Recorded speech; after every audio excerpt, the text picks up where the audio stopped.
اللہ الرحمن الرحیم۔ ہم اس سیشن میں نماز کی جو اعمال ہیں یعنی اس کے جو موشنز اینڈ جیسچرز ہیں، اس کے جو اذکار ہیں جو کچھ ہم اس میں پڑھتے ہیں وہ، اس کے جو اوقات ہیں اور اس کی جو رکعات ہیں، اس کا مطالعہ کریں گے۔ جہاں تک نماز کے جو موشنز اینڈ جیسچرز ہیں، اس کے جو اعمال ہیں، ان کا تعلق ہے، تو نماز کا آغاز جو ہے وہ ہاتھ اٹھا کے، اس کو ہم رفع الیدین کہتے ہیں، کیا جائے گا۔ اس کے بعد قیام کیا جائے گا، اس کے بعد رکوع میں جایا جائے گا، پھر قومے میں سیدھا کھڑا ہوا جائے گا، اور اس کے بعد لگاتار 2 سجدے کیے جائیں گے۔ نماز کی دوسری اور چوتھی رکعت میں 2 زانوں قاعدے میں بیٹھا جائے گا، اور جب نماز ختم کرنا پیش نظر ہوگا تو پہلے دائیں اور پھر بائیں کی طرف رخ کیا جائے گا۔ جہاں تک نماز کے اذکار کا یعنی وہ جو کچھ ہم پڑھتے ہیں نماز میں اس کا تعلق ہے، تو سب سے پہلے ہم اللہ اکبر کہیں گے۔ اس کے بعد نماز میں ہم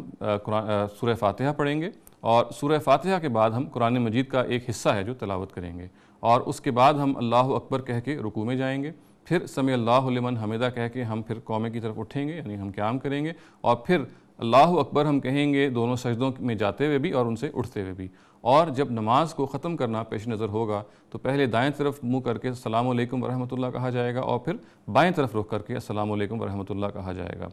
اللہ اکبر، سمیع اللہ لمن حمدہ اور السلام علیکم ورحمۃ اللہ جو ہے یہ بلند آواز میں کہا جائے گا۔ جہاں تک فجر کی نماز کا تعلق ہے تو اس نماز میں جو دونوں رکعتیں ہیں، اس میں جو قرات ہے، اس میں جو قرآن پڑھا جاتا ہے، جو کچھ ہم اذکار اس میں پڑھیں گے وہ سب بلند آواز میں پڑھیں گے۔ جو ظہر کی نماز ہے اس میں جو اذکار ہیں ان کو ہم بالکل خاموشی کے ساتھ پڑھیں گے، اور یہی معاملہ عصر کی 4 رکعت میں ہے۔ مغرب کی نماز میں بھی جو ریسائٹل ہے وہ پہلی 2 رکعت میں بلند آواز سے کیا جائے گا، اور جو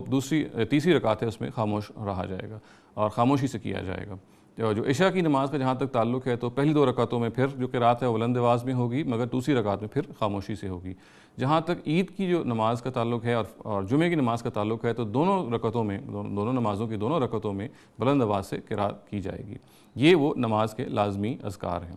جہاں تک نماز کے اوقات کا تعلق ہے تو جو نماز فجر ہے اس کا آغاز ہوتا ہے جب صبح کی جو دھاری ہے، سفید دھاری ہے، وہ رات کی سیاہ دھاری سے الگ ہو۔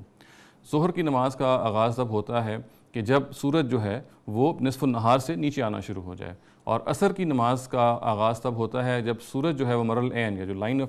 آپ کی جو لائن آف سائٹ ہے اس سے نیچے آنا شروع ہو جائے، اور مغرب کی جو نماز کا وقت ہے وہ غروب آفتاب کا وقت ہے، اور عشاء کی نماز کا وقت ہے جب شام کی جو سرخی ہے وہ غائب ہونا شروع ہو جائے، غائب ہو جائے۔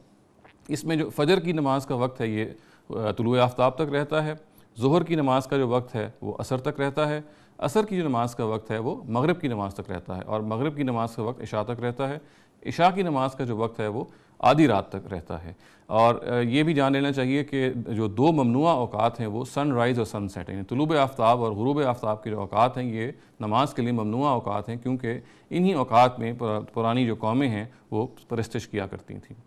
جہاں تک نماز کی رکعات کا تعلق ہے تو فجر کی جو لازمی رکعات ہیں وہ 2 ہیں، ظہر کی جو لازمی رکعات ہیں وہ 4 ہیں، عصر کی بھی 4 ہیں، مغرب کی 3 ہیں، اور عشاء کی بھی 4 ہیں۔ ان کے علاوہ جو ہم رکعتیں پڑھتے ہیں وہ ساری نوافل میں سے شمار ہوتی ہیں، اور وہ ظاہر ہے کہ اللہ تعالیٰ کے ہاں بہرحال پسندیدہ ہیں، مگر اگر ہم ان کو آفر نہیں کرتے، ان کو ادا نہیں کرتے تو ہم اللہ تعالیٰ کے آگے ماخوذ نہیں ٹھہریں گے۔ یہ ایک مختصر تعارف ہے نماز کی جو موشنز اینڈ جیسچرز ہیں، اس کے جو اعمال ہیں، اس کے جو اذکار ہیں، اس کے جو اوقات ہیں، اور اس کی جو رکعتیں ہیں۔